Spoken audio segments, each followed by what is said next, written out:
kasih buat kesempatan yang terhormat Bapak Sekretaris Daerah Pemerintah Provinsi Kepulauan Riau, Bapak Adi Prihantara. Yang saya hormati Bapak Ibu sekalian yang sudah berkenan hadir di sela kesibukan yang luar biasa menyempatkan hadir pada rilis berita resmi statistik terkait beberapa indikator utama ya dari Bapelitbangda, dari Dinas Pariwisata, Diskominfo, dari Bank Indonesia, dari Dinas Perhubungan, dari Biro Ekbank, dari DJPB. Ya, Bapak Ibu sekalian, mohon maaf tidak bisa saya sebutkan satu persatu. Terima kasih buat sudah hadir karena data ini menjadi sangat penting bagi kita untuk kita cermati terkait fenomena-fenomena yang terjadi pada bulan Juli. Selama bulan Juli ini kita tahu bahwa ada musim libur yang sudah dimulai dari Juni sampai Juli. Kemudian ada beberapa event nasional termasuk sejak dari bulan Mei ada Kejurnas Road Race di Batam, Kejurnas Mountain Bike, kemudian ada Rakor Kementerian Koordinator Bidang Politik Hukum dan Keamanan Republik Indonesia, ada Panran untuk Kepolisian Daerah Kepri, kemudian ada Fesia Regional Sumatera, juga terdapat long weekend pada pertengahan Juni bertepatan dengan perayaan Hari Raya Idul Adha yang berlaku di Indonesia, Singapura, dan Malaysia. Kemudian juga ada kegiatan pertemuan rapat yang dilakukan oleh baik Pemprov, baik dari pemerintah pusat di Kota Batam. Kemudian juga ada momen kepulangan jemaah haji di bulan Juni, embarkasi Batam yang melayani Provinsi Kepri, Riau, dan Kalimantan Barat yang menginap di PIH Batam. Kemudian juga sejalan dengan fenomena statistik penumpang angkutan laut, demikian juga dengan kapal domestik maupun penumpang kapal internasional. Kemudian juga kebijakan Bright atau Bright yang ada di Kota Batam untuk menaikkan tarif ya sedikit banyak berdampak ya ya yang kita lihat adalah bahwa kenaikannya memang tidak memberikan dampak yang signifikan di bulan Juli karena masyarakat yang menggunakan token yang prabayar itu masih jauh lebih sedikit dibandingkan dengan yang pasca bayar, sehingga kenaikannya masih hanya sekitar 0,05%. Kemudian yang diwaspadai adalah nanti bulan depan, karena pembayaran di bulan Juli akan nanti dibayarkan di bulan Agustus, seperti itu ya. Jadi inflasi di bulan Agustus nanti akan terekam nanti pada saat rilis kita di 1 September. Tetapi juga diimbangi dengan kebijakan pemerintah Provinsi Kepulauan Riau untuk membebaskan biaya pendidikan di tingkat SMA, dan itu juga memberikan pengaruh yang sangat signifikan terhadap fluktuasi harga, apakah inflasi atau deflasi yang terjadi di Kepulauan Riau pada bulan Juli ini. Baik, Bapak Ibu sekalian, saya akan melanjutkan menyampaikan berita resmi statistik. Ya, next. Tentang inflasi, kemudian nanti akan saya lanjutkan tentang nilai tukar petani. Kemudian perkembangan pariwisata dan perkembangan transportasi. Saya akan mulai dari inflasi.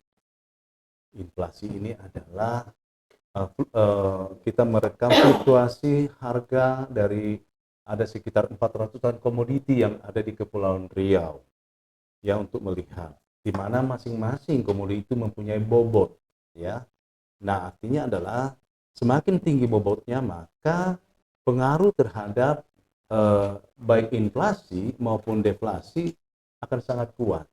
Tetapi Bapak Ibu sekalian, yang mau saya sampaikan adalah bukan berarti bahwa komoditi tertentu mempunyai bobot yang sama dalam setiap untuk semua wilayah. Beda-beda gitu ya. Jadi ada bobot yang sangat karakteristik misalnya di suatu wilayah, tentu bisa berbeda bobotnya misalnya di wilayah yang lain.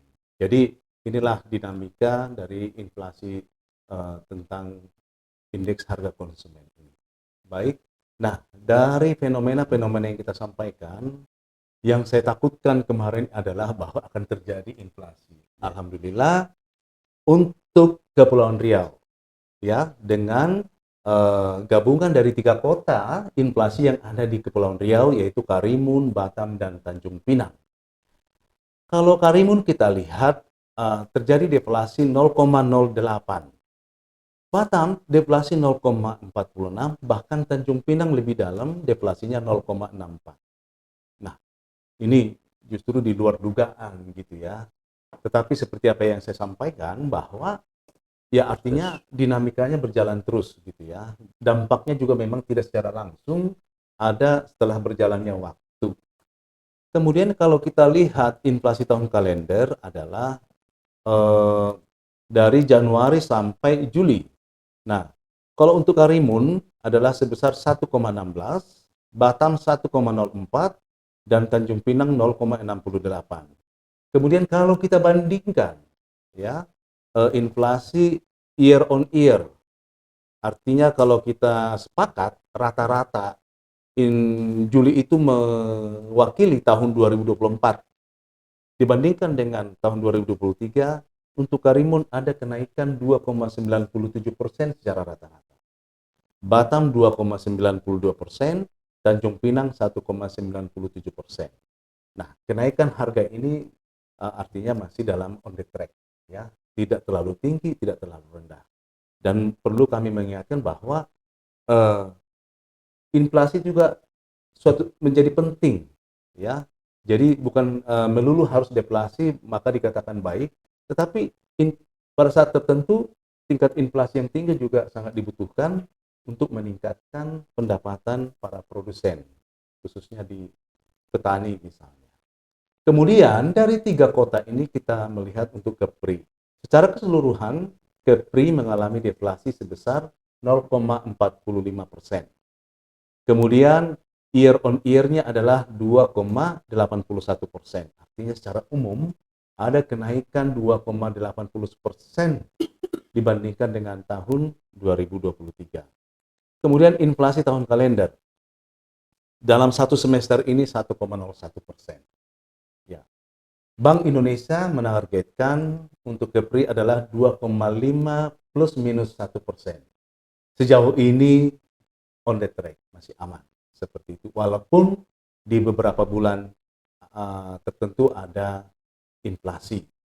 Nah, kemudian kalau kita lihat perkembangan inflasi bulan ke bulan, terlihat yang warna ungu bahwa fluktuasinya sudah lebih soft. Bahkan di bulan Juli ada memang sepertinya deflasi yang signifikan, ya, dengan deflasi yang sebesar 0,45%. Kalau kita bandingkan dengan warna merah yang di tahun 2023 dan warna hijau itu adalah tahun 2022. Nah, memang kalau kita lihat kondisi inflasi yang terjadi pada tahun 2024 ini sudah lebih lebih konsisten, ya, dengan fluktuasinya seperti itu. Kemudian kalau kita lihat inflasi year on year sudah lebih soft, yang warna ungu gitu ya, di mana di bulan Juli 2,81. Jadi artinya terkendali dengan sangat baik kalau kita melihat gerakan yang ada di grafik. Next. Kemudian kita lihat year on year untuk Kepulauan Riau. Nah, secara 3 tahun atau 4 tahun terakhir kita lihat bahwa di tahun 2021 perkembangannya inflasinya agak sedikit meningkat ya, tetapi sejak di tahun 2023-2024 sepertinya sangat terkendali dengan baik. Bahkan untuk target plus minusnya sudah kita lihat di tahun 2024 ini sudah lebih menurun gitu ya, secara range yang sudah ditargetkan sebelumnya. Kemudian kita lihat bahwa ada komoditas dengan andil inflasi terbesar year on year di bulan Juli ini adalah berasal dari beras, ya. Ya, beras masih menduduki komoditi yang memberikan inflasi yang cukup besar dengan kenaikan 15,26%, ya, year on year dibandingkan dengan tahun 2023 di bulan Juli dengan andilnya 0,43. Kemudian perhiasan emas, ya, searah dengan perkembangan kenaikan harga secara internasional, maka di Kepri juga mengalami kenaikan, di mana di bulan Juli ada kenaikan 33,45% dengan andil 0,35. Tarif parkir sejak ada kebijakan menaikkan tarif mulai dari awal tahun 2024 di Januari, maka kenaikan ini akan tetap setiap bulannya akan mengalami kenaikan 85,08%, ya. Kemudian andil 0,18%.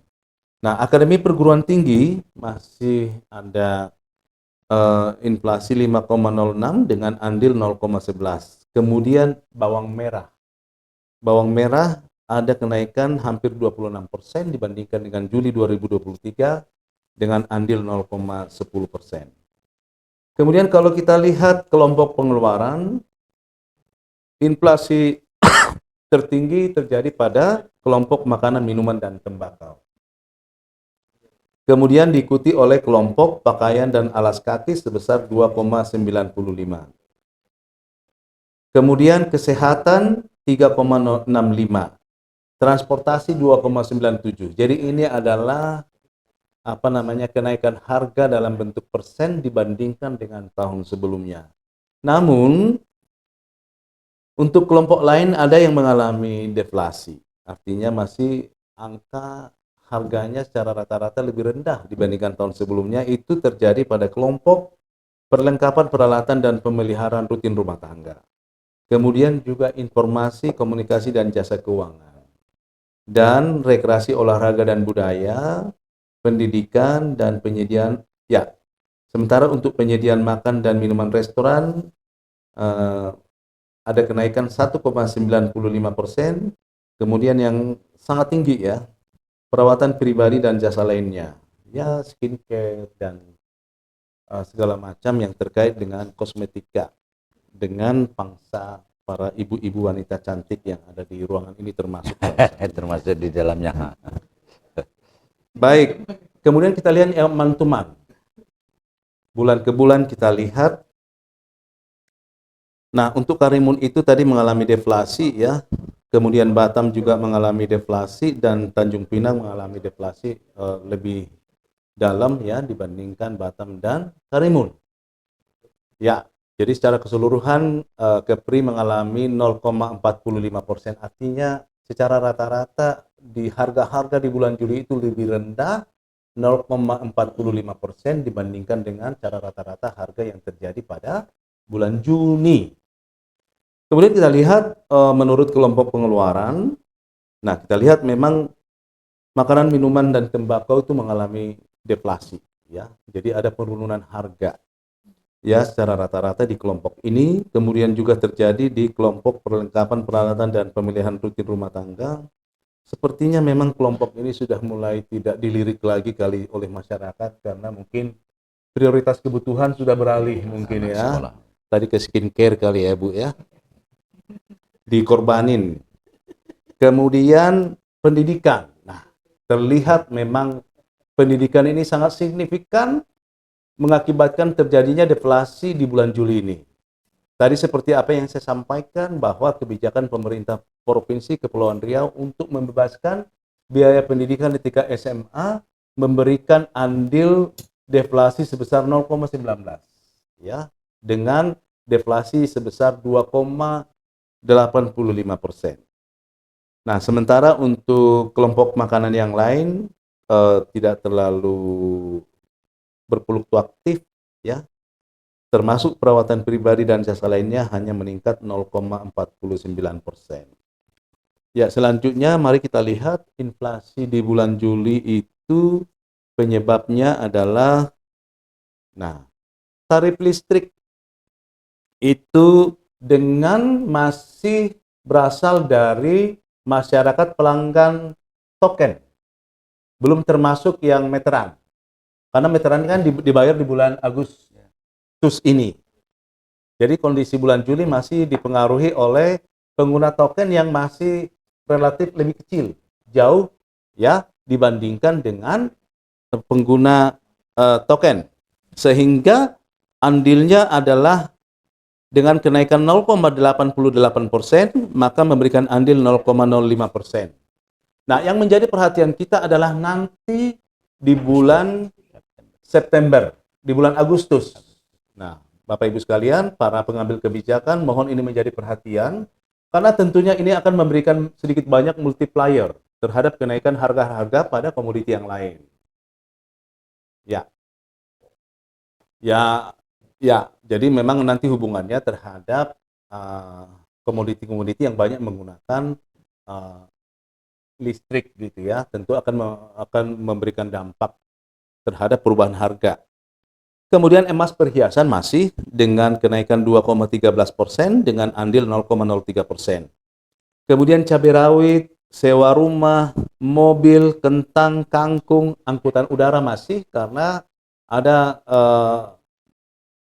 musim liburan ya, walaupun 2 mingguan, dan ada long weekend, kemudian juga sekolah dasar, masih ada inflasi 1%, ini mungkin terkait swasta ya, masih ada swasta yang baik di tingkat SD, SMP, SMA, tapi masih ada artinya kenaikan mungkin kenaikan SPP ya di bulan Juli ya di tingkat swasta, sehingga terlihat memang di sekolah dasar masih ada kenaikan inflasi ya. Kemudian SMP dengan 1,13%. Kemudian untuk yang mengalami deflasi yaitu tadi pendidikan di kelompok SMA dengan penurunan 22,03% dengan memberikan andil deflasi 0,23%.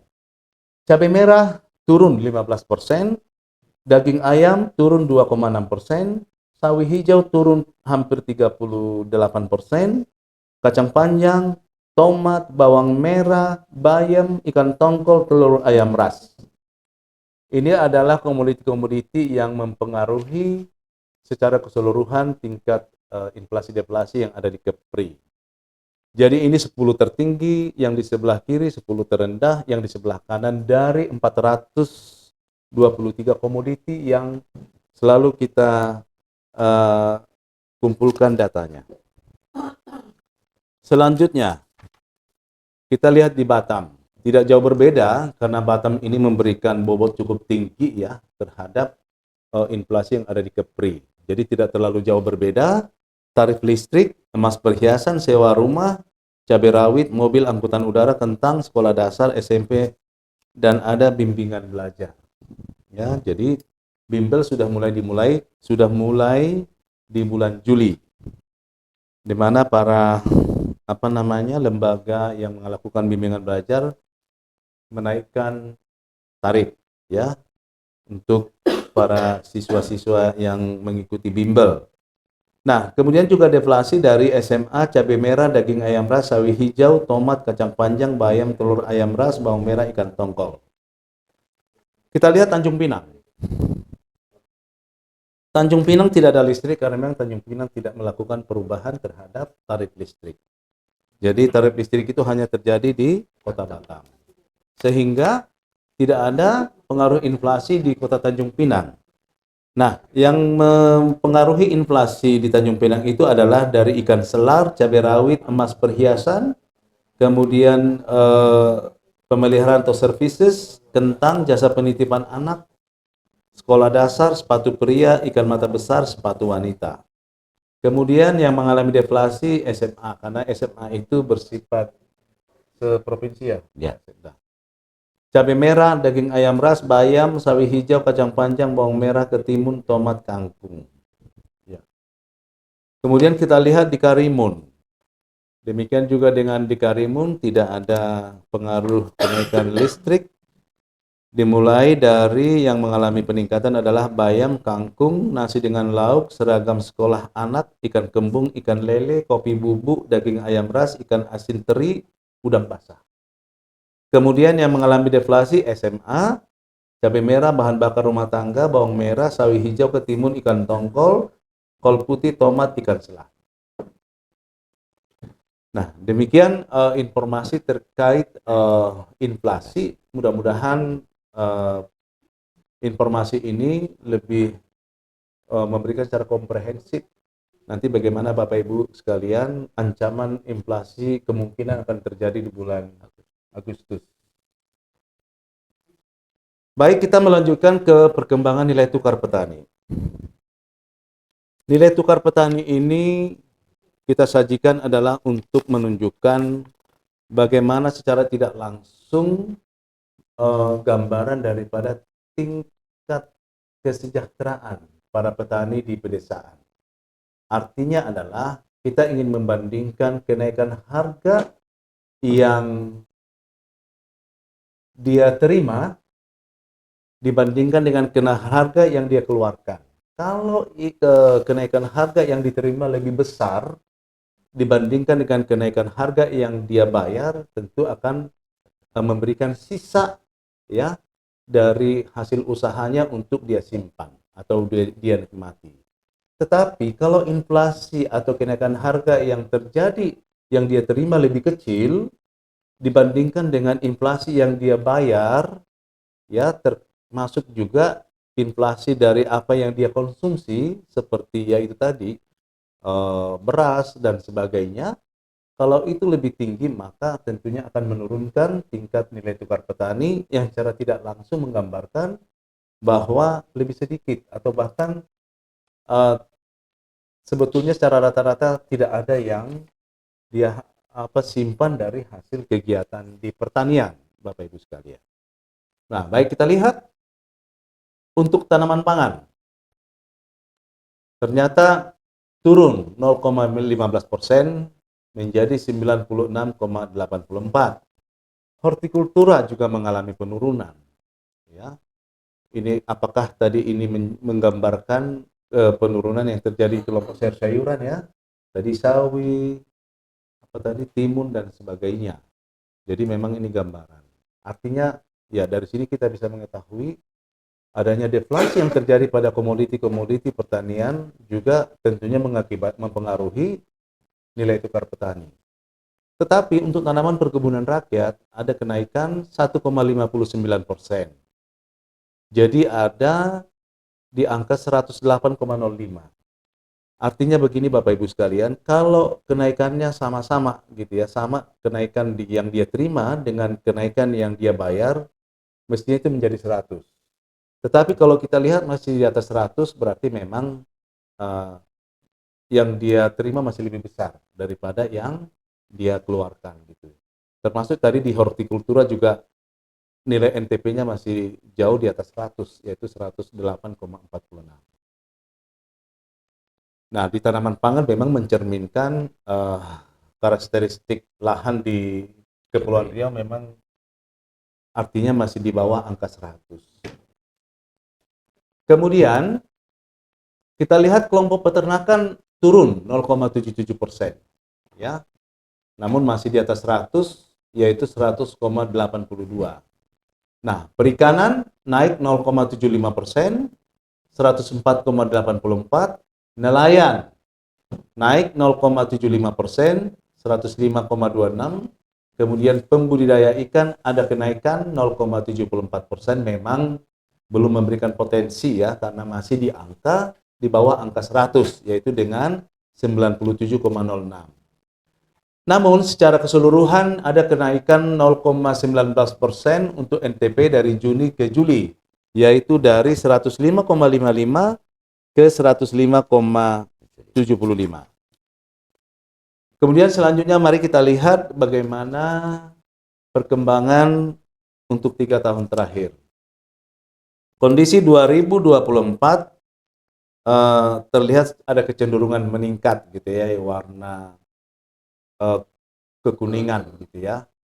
Dibandingkan dengan kondisi di tahun 2023 memang tidak terlalu jauh berbeda ya, jadi masih posisi hampir sama. Namun di kondisi 2022 memang jauh masih lebih baik ya, walaupun memang sejak Juli di 2022 ada kecenderungan yang secara drastis turun ke angka 103,53, walaupun setelah kita lihat di 2024 ada kecenderungan meningkat, dan mudah-mudahan di bulan-bulan selanjutnya akan mengalami peningkatan. Kemudian selanjutnya kita lihat perikanan tangkap. Nah, perikanan tangkap ini untuk tahun 2024 jauh ya angkanya dibandingkan 2 tahun sebelumnya, di mana dari 104,90 di Januari 2024, kemudian meningkat di Maret, kemudian turun lagi, ya. Nah, kalau kita bandingkan 2 tahun sebelumnya jauh begitu ya untuk kondisi perikanan tangkap. Ini sebagai informasi saja. Kemudian kita lihat perikanan budidaya. Perikanan budidaya masih lebih baik dari 2 tahun terakhir ya, yang warna coklat ya, walaupun memang ada kecenderungan sedikit menurun sampai bulan Mei, namun kembali cenderung meningkat ke Juni-Juli dengan angka 97,06, dan ini adalah angka terbaik ya di bulan Juli dibandingkan 2 tahun terakhir. Ya, selanjutnya kita lihat nilai tukar usaha pertanian. Nilai tukar usaha pertanian ini adalah tidak memperhitungkan kebutuhan sehari-hari para petani. Ini lebih murni menghitung yang dia terima dan yang dia bayar terkait kegiatan pertaniannya, ya. Jadi pengeluaran yang dimaksud di sini adalah misalnya pembelian pupuk dan lain-lainnya terkait pertanian. Jadi tidak termasuk biaya untuk beli beras, kebutuhan sehari-hari. Nah, kalau kita lihat tanaman pangan masih belum menjanjikan, bahkan lebih kecil dibandingkan NTP ya. Artinya memang biaya pupuk jauh mungkin masih lebih tinggi mempengaruhi nilai tukar usaha pertanian ini. Nah, hortikultura turun 1,71% walaupun memang masih di atas 100, yaitu 108,77. Kemudian tanaman perkebunan rakyat naik 1,65% dengan 106,67. Peternakan turun 0,75% dengan angka di 103,89. Namun untuk perikanan, nelayan, pembudidaya ikan mengalami peningkatan, ya. Perikanan dan nelayan hampir sama kenaikannya, termasuk juga pembudidaya ikan. Secara rata-rata maka NTUP ada kenaikan 0,15% dari 105,94 ke 106,10. Kemudian kalau kita lihat kondisi 3 tahun terakhir, next, maka kondisi ini sudah lebih baik dibandingkan 2023, tetapi masih di bawah kondisi tahun 2022 untuk periode Januari sampai Juli. Nah, mudah-mudahan ini tidak mengikuti kecenderungan di tahun 2022, tetapi akan meningkat ya di bulan-bulan berikutnya. Nah, selanjutnya adalah indeks konsumsi rumah tangga pedesaan atau IKRT, lebih menjelaskan inflasi di tingkat pedesaan. Kalau kita lihat sama ya di kota ya IHK, di pedesaan juga ternyata juga mengalami deflasi. Secara umum turun 0,04%. Kemudian kalau kita bandingkan Juli tahun 2020 tahun kalender ya, dari Januari sampai Juli sudah ada kenaikan harga 2,71% ya, periode Januari sampai Juli dibandingkan dengan tahun 2023. Dan untuk year on year di pedesaan ada kenaikan 4,57% ya, Juli 2024 dibandingkan dengan Juli 2023. Nah, adapun kenaikan atau penurunan di IKRT ini kita lihat untuk pedesaan itu kelompok makanan minuman tembakau turun 0,20%. Pakaian alas kaki 0,24%. Ini lebih kepada mungkin pembelian sepatu untuk anak-anak sekolah SD, SMP gitu ya, dan juga pakaian seragam. Kemudian perubahan air listrik dan bahan bakar rumah tangga ada naik 0,04% karena ini penghitungannya juga termasuk di Batam. Perlengkapan peralatan dan pemeliharaan rutin rumah tangga naik 0,12%, kesehatan naik 0,22%, transportasi naik 0,04%, kemudian informasi, komunikasi, dan jasa keuangan naik 0,01%, rekreasi, olahraga, dan budaya naik 1,88%, penyediaan makanan, minuman, restoran naik 0,82%, dan perawatan pribadi dan jasa lainnya naik 0,60%. Bukit Tinggi tidak hanya di kota yang naik pakai skincare, pedesaan juga pakai, naik juga gitu ya.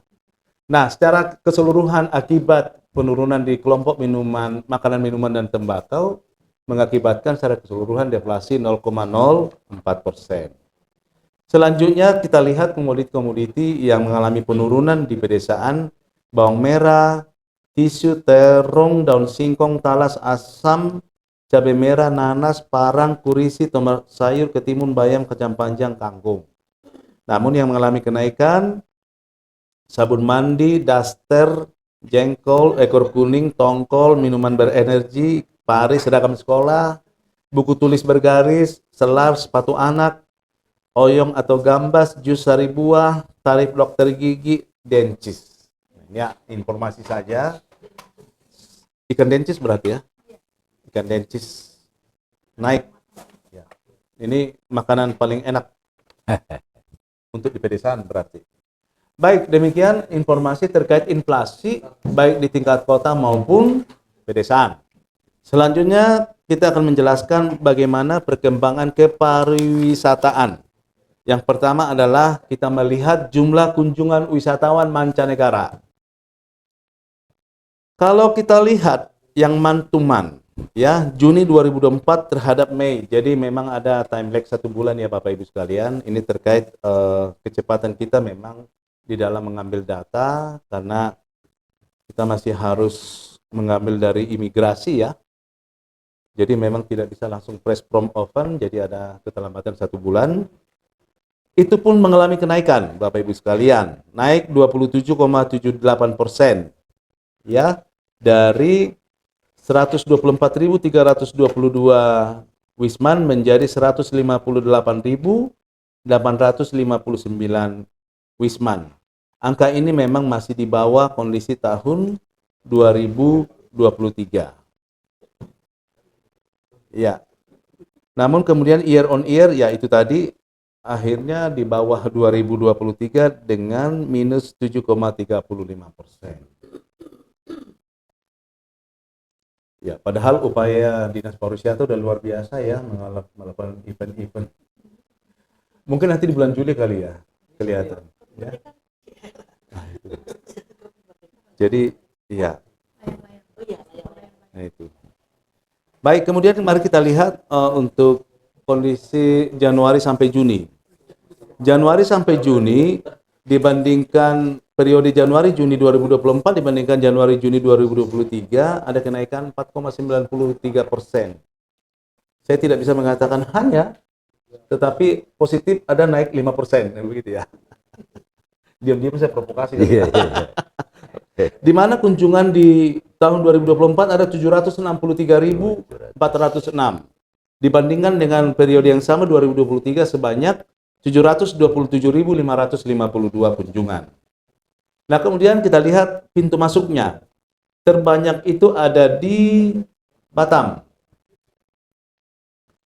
di mana ada kenaikan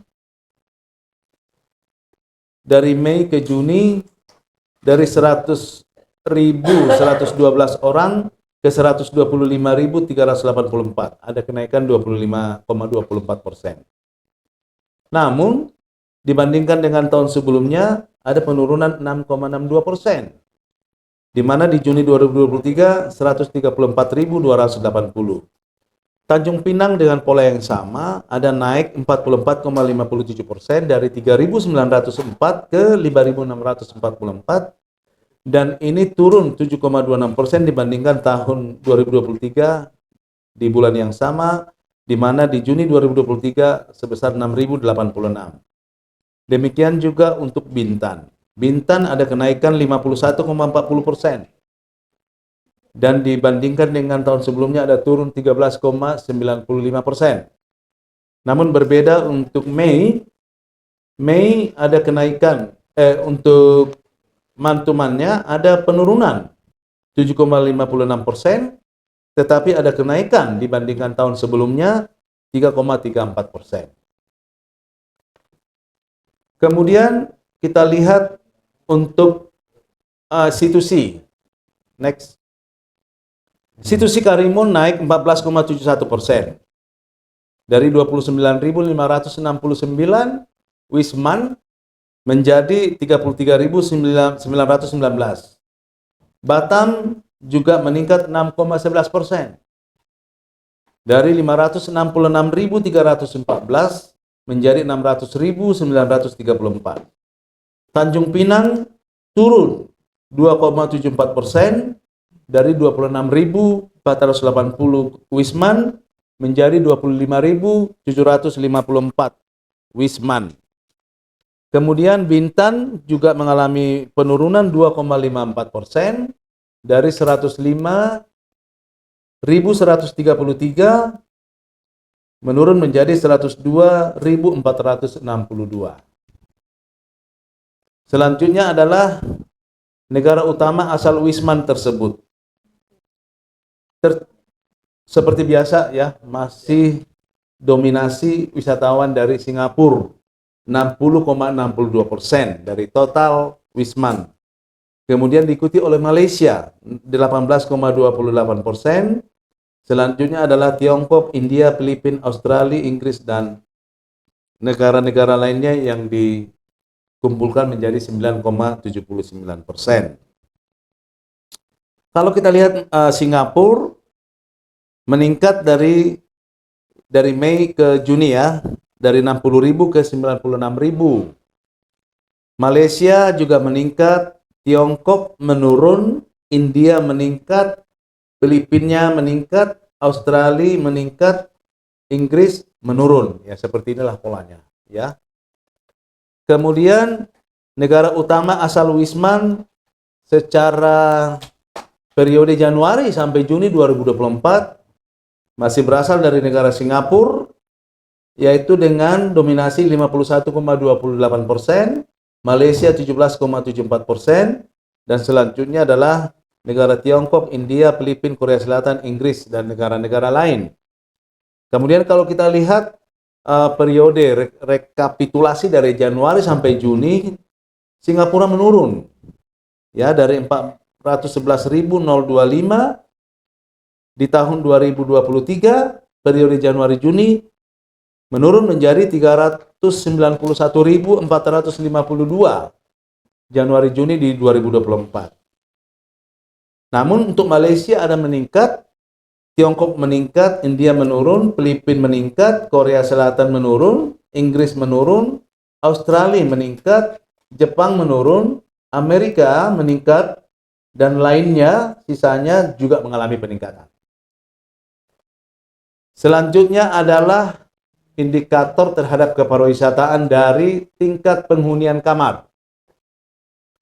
Tingkat penghunian kamar itu secara rata-rata untuk hotel berbintang, ya, dari total kamar yang tersedia dan yang terisi. Nah, ini indikasi indikator. Untuk kondisi tahun 2024 meningkat dari 56,21% menjadi 64,78%, sesuai dengan laporan pihak hotel. Padahal kalau kita ingin menginap di hotel berbintang, full kapan saja. Ini kita hanya mencatat ya Bapak Ibu sekalian ya. Dinas Pariwisata harus bertanggung jawab terhadap data yang diserahkan oleh pihak hotel. Mari kita kolaborasi Bapak Ibu ya. Ya, demikian, tapi angka ini masih jauh lebih baik dibandingkan dengan 2 tahun terakhir. Ya, sudah meningkat. Mudah-mudahan akan meningkat di bulan Juli karena masih ada musim liburan sampai 2 minggu pertama. Ya. Baik, kalau kita bandingkan terhadap year on year juga meningkat 12,24 poin ya. Yang di tahun 2023. Selanjutnya adalah rata-rata lama menginap para tamu. Artinya semakin lama semakin banyak uang ditinggalkan di Kepri. Kalau kita lihat untuk tamu asing ya, dari Mei ke Juni Untuk bintang 1 dari 2,29 hari menjadi 1,83 hari. Bintang 2 2,26 hari meningkat 2,45 hari. Jadi polanya seperti ini Bapak Ibu sekalian ya. Ya nggak bisa sama gitu ya. Kadang orang suka menginap di bintang 2 ya mungkin karena di bintang 50 turun ke bintang 4 ya seperti itulah polanya. Tetapi yang kita lihat di sini adalah bahwa bintang 4 jauh lebih diminati ya. Di mana di Mei 2,63 ya menjadi 2,06 memang di bulan Juni. Ya, seperti ini polanya. Bahkan untuk bintang 5 menurun ya di bulan Mei dari 2,94 ke 1,8. Jadi tergantung mungkin di bulan Mei ada event apa yang berasal dari mana gitu ya.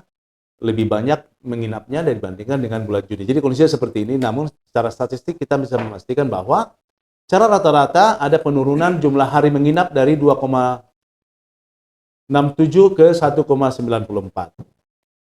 Bagaimana dengan tamu Indonesia? Tamu Indonesia ternyata lebih suka menginap di bintang 5 Bapak Ibu sekalian. Ya, SPPD. Memanfaatkan biaya maksimulnya. Ya. Kita lihat untuk Mei 2,45 hari lebih lama lagi, ya. Kemudian juga sekitar 2,27 di bulan Juni. Coba kita lihat bintang 1. Sedikit Bapak Ibu, 1,77 ke 1,39. Ya, seperti yang di depan kita lihat bintang 3 1,64 ke 1,70. Nah, secara rata-rata total dari asing dengan Indonesia kita lihat ada hampir sama ternyata Bapak Ibu sekalian baik Mei maupun Juni di 1,92. Dan tertinggi ada di bintang 4 ya. Gabungan daripada asing dengan Indonesia dengan lama hari menginap itu di 2,08 di bintang 4 menjadi 2,03. Nah, untuk bintang 5 menurun dari 2,15 menurun 1,98. Jadi ini adalah statistik yang tidak terlalu aneh gitu ya. Jadi sangat normatif gitu ya, sangat normal. Nah, selanjutnya kita menuju perkembangan transportasi udara dan laut. Ya. Yang pertama kita lihat mengenai transportasi udara. Transportasi udara mengalami peningkatan 4% secara total, baik penumpang yang datang maupun yang berangkat. Dan ternyata penumpang yang berangkat jauh lebih tinggi ya, kenaikannya 12,13% dari 158.774 menjadi 178.036. Jadi penduduk Kepri juga banyak yang jalan-jalan ya, dibandingkan dengan orang yang datang. Nah, orang yang datang mengalami penurunan dari 187.915 penumpang, turun 2,87% menjadi 182.518. Nah, kemudian penumpang internasional secara total turun dari 12.800 menjadi 12.175. Ini diakibatkan penurunan yang berangkat dari 10.877 turun menjadi 6.656.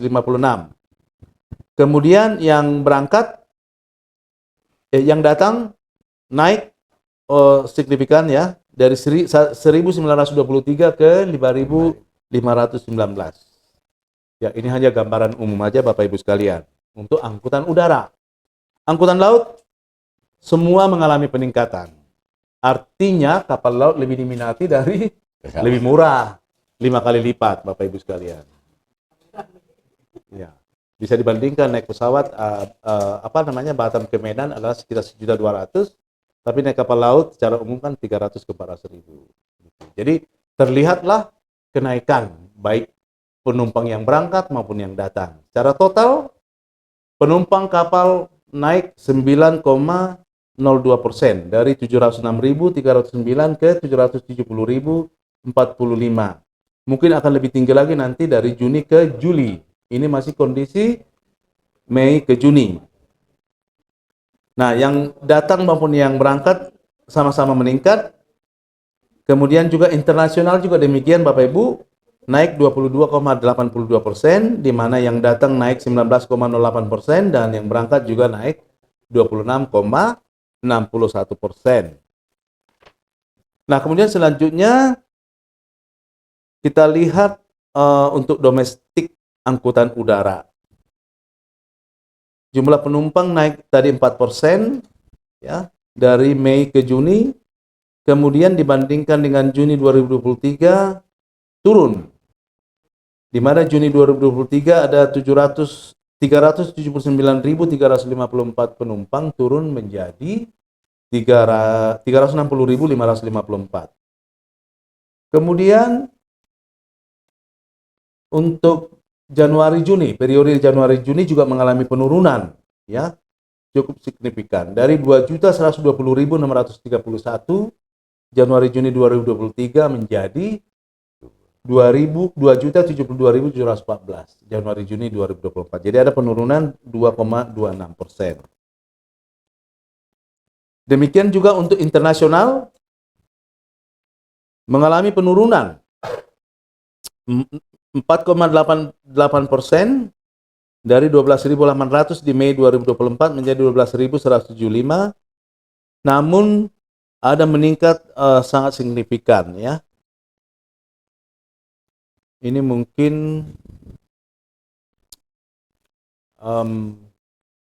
jemaah haji, ya, dari 3.622 menjadi 12.175. Jadi angka-angka 11 ribuan ini dipengaruhi oleh keberangkatan haji, embarkasi haji, ya, dari Batam. Kemudian demikian juga kalau kita lihat rekapitulasi dari Januari Juni, ada kenaikan 127,83% dari 18.819 penumpang menjadi 42.875 penumpang. Kemudian angkutan laut. Angkutan laut tadi ada kenaikan 9,02% dari Mei ke Juni, demikian juga dibandingkan dengan Juni 2023 ada kenaikan 4%. Kemudian secara periode Januari-Juni juga mengalami peningkatan 2,16%, ya, dari 4.379.355 orang naik menjadi 4.473.800 orang. Selanjutnya adalah penumpang angkutan laut internasional. Penumpang laut internasional tadi naik 22,82% dari Mei ke Juni 2024. Namun dibandingkan dengan Juni 2023 ada penurunan 1,72%. Kemudian kalau kita lihat satu semester dibandingkan dengan tahun 2023 ada kenaikan 1,62%. Dari 2,8 juta 2,803.119 orang menjadi 2.848.391 orang.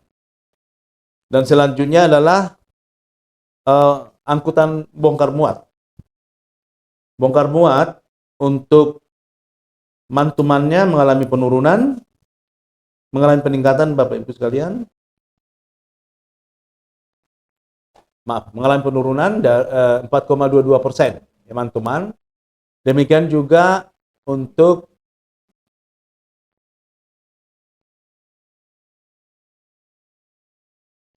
ya, yang bongkar, Bapak Ibu sekalian, ya. Untuk yang bongkar juga mengalami penurunan, demikian juga untuk yang muat, ya. Kemudian internasional ternyata berbeda dengan domestik. Internasional baik bongkar maupun muat mengalami peningkatan. Bahkan untuk muat meningkat 24,79% untuk mantuman. Kemudian yang internasional bongkar muat bagasi barang angkutan laut dalam ribu ton, ya, mengalami penurunan yang bongkar dari 935,33 ribu ton menjadi 696,84 ribu ton. Jadi ada penurunan 25,50%. Demikian juga yang muat dari 1.449,88 ribu ton menurun menjadi 903,52 ribu ton. Nah, ini juga menggambarkan terkait ekspor impor. Ya, jadi kenaikan penurunan ini menggambarkan kenaikan ekspor impor, ya. Walaupun memang data ekspor impor kita sajikan biasanya di tanggal 5 pertengahan bulan. Karena memang datanya tersedia di pertengahan bulan. Saya kira demikian Bapak Ibu sekalian informasi yang bisa kita sampaikan. Untuk data selanjutnya Bapak Ibu bisa berkunjung ke website kita di kepri.bps.go.id. Kemudian jika Bapak Ibu juga ingin bertanya secara langsung, bisa melalui WA official di 0877 2000 2100. Kemudian juga Bapak Ibu sekalian bisa melakukan konsultasi atau coaching terkait data di PST. Kalau secara online ada di pst.bps.go.id atau secara langsung bisa melakukan konsultasi langsung. Kita selalu welcome ya Bapak Ibu apabila ingin diskusi mengenai data-data yang kita sajikan. Di PST ini ada konsultasi statistik, ada perpustakaan, kemudian juga ada penjualan produk statistik untuk data itu raw data. Kemudian juga Bu Dwi ada di sini, kita juga melakukan pembinaan kegiatan statistik sektoral. Jika Bapak Ibu ingin melakukan kegiatan statistik, kita bersedia untuk melakukan pendampingan bagaimana melakukan kegiatan statistik sesuai dengan standar ya yang dilakukan oleh BPS melalui rekomendasi kegiatan statistik. Saya kira demikian Bapak Ibu sekalian penyampaian kita untuk berita rilis statistik untuk bulan Juli. Kemudian nanti tanggal 5 kita kembali akan melakukan rilis terkait pertumbuhan ekonomi triwulan 2. Nah, kita masih meminta kesediaan oleh Pak Sekda untuk terus memberikan arahan kepada kita semuanya, karena sejatinya data ini adalah data kita bersama. BPS hanya melakukan tugas untuk mengumpulkan data, tetapi data ini adalah untuk kepentingan bersama, karena seperti apa yang terpampang di depan, data mencerdaskan bangsa. Terima kasih Bapak Ibu sekalian, mohon maaf jika ada penyampaian saya yang kurang berkenan, dan saya akhiri dengan wabillahi taufik wal hidayah. Wassalamualaikum warahmatullahi wabarakatuh. Waalaikumsalam.